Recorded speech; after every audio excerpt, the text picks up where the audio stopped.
Everyone ৰাইজ কি খবৰ আশা কৰিছো আপোনালোক সকলো সুস্থ হৈ আছে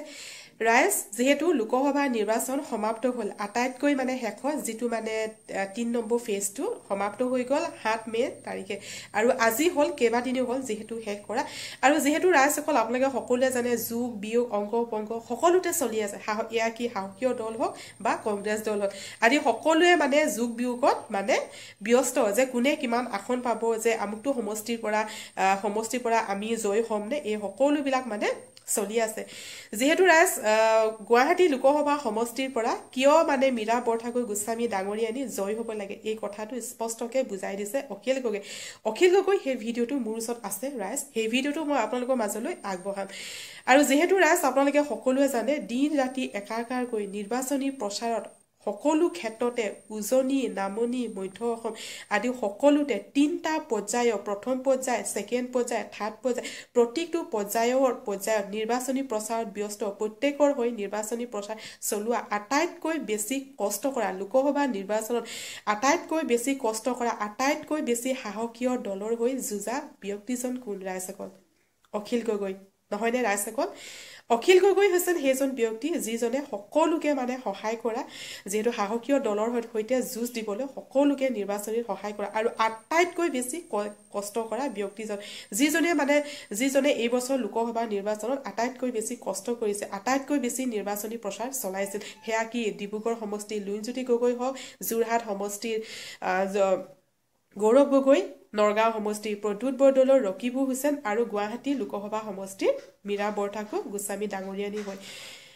আটাইতকৈ বেছি কষ্ট কৰা ব্যক্তিজনে হৈছে অখিল গগৈ নহয় জানো ৰাইজক আৰু অখিল গগৈ হৈ মানে মুখেৰে কৈ শেষ কৰিব নোৱাৰি ৰাইজক যেহেতু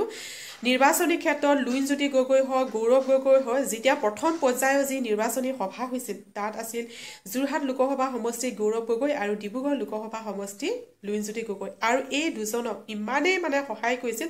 আনকি যেহেতু লুইনজ্যোতি গগৈ অখিল গগৈ নিজৰ বিধায়কৰ 1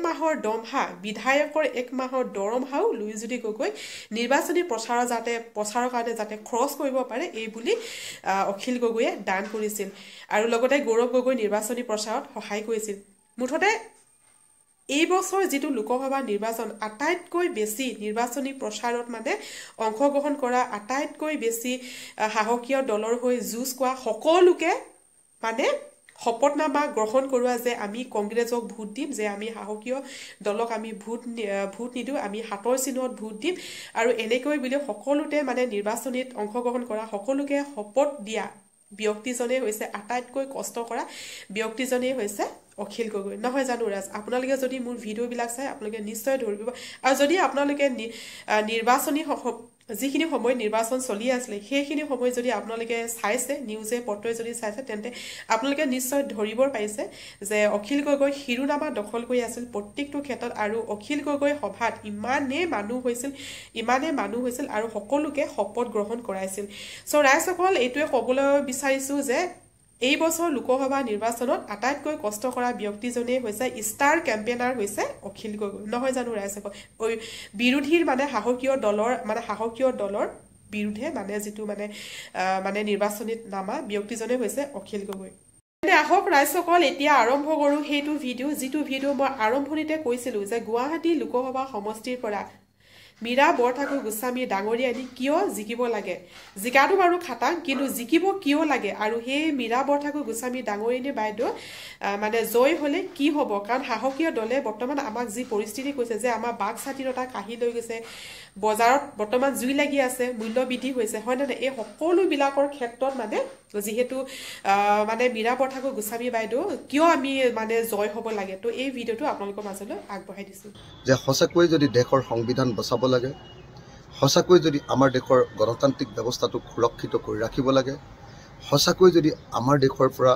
আমি সাম্প্ৰদায়িক আৰু ধৰ্মীয় মৌলবাদীহঁতৰ শাসন নাইকিয়া কৰিব লাগে আৰু আমাৰ দেশক যদি পৃথিৱীৰ আটাইতকৈ ডাঙৰ গণতান্ত্ৰিক দেশ কৰি ৰাখিব লাগে তেতিয়াহ'লে এইবাৰ আমি বিজেপি দলক পৰাভূত কৰাটো আমাৰ পৰম কৰ্তব্য শ্ৰদ্ধেয় ৰাইজ আপোনালোকে সকলোৱে দেখিছে যে বিজেপি চৰকাৰৰ দিনত আমাৰ জনতাৰ আমাৰ ৰাইজৰ আমাৰ সৰ্বসাধাৰণ ৰাইজৰ সকলোৰে বাক স্বাধীনতা হৰণ কৰা হৈছে বিজেপি চৰকাৰে যেন আমাৰ মুখবিলাক চিলাই কৰি দিব খুজিছে বিজেপি চৰকাৰৰ দিনত কোনো একো ক'ব নোৱাৰে। মূল্যবৃদ্ধি হৈছে, সাংঘাতিক ধৰণৰ মূল্যবৃদ্ধি। এটা গেছ চিলিণ্ডাৰৰ দাম 410 টকাৰ পৰা 1152 টকালৈ বৃদ্ধি পাইছে,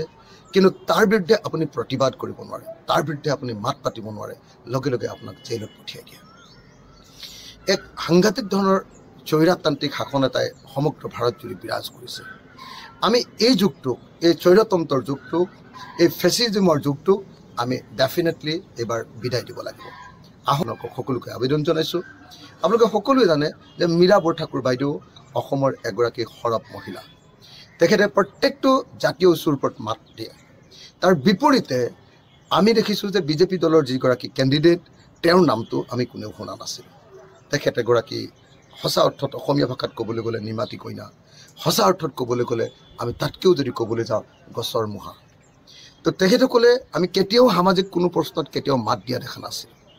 কোনোদিন কোনো সামাজিক প্ৰশ্নত আমি কেতিয়াও বিজেপিৰ কেণ্ডিডেটজনক কেতিয়াও আমি দেখা নাছিলোঁ। কিন্তু মীৰা বৰঠাকুৰ বাইদেউ অসমৰ সকলো জাতীয় জীৱনত আমি মাতি থকা দেখিবলৈ পাইছোঁ। সেইকাৰণে আমাৰ ওপৰত কৰা অত্যাচাৰৰ বিৰুদ্ধে, আমাৰ বাক স্বাধীনতা হৰণ কৰাৰ বিৰুদ্ধে আহক আমি সকলোৱে মিলি এইবাৰ বিৰোধী ঐক্য মঞ্চক জয় কৰোঁ। ধন্যবাদ। জয় অসম। ৰাইজ, আপোনালোকলৈ মই ভিডিঅ'টো আগবঢ়ালোঁ আৰু মোৰ এই ভিডিঅ'টো চাই আপোনালোকৰ কেনেকুৱা লাগিল মোক কমেণ্ট কৰি জনাব। ভিডিঅ'টোৰ বিষয়ে যদি কিবা মন্তব্য দিব বিচাৰে এয়া মোক কমেণ্ট কৰি জনাব। যিহেতু গুৱাহাটী লোকসভা সমষ্টিৰ পৰা মীৰা বৰঠাকুৰ জিকাটো খাটাং। মীৰা বৰঠাকুৰ কিয় জিকিব লাগে, আৰু লগতে মীৰা বাইদেউৰ অপজিটৰ যি বিজুলী কলিতা মেধি, তেওঁৰ বিষয়েও যিহেতু অখিল গগৈয়ে বহুতকেইটা মন্তব্য দিলে, যিহেতু আপোনালোকে মোৰ ভিডিঅ'টো দেখাই পালে যিহেতু। তো ঠিক আছে ৰাইজসকল, আজি ভিডিঅ'টো মই ইয়াতে সামৰণি মাৰিছোঁ। আপোনালোকক লগ পাম মোৰ আহিবলগীয়া এটা নতুন ভিডিঅ'ৰ সৈতে। আজিলৈ বাই বাই।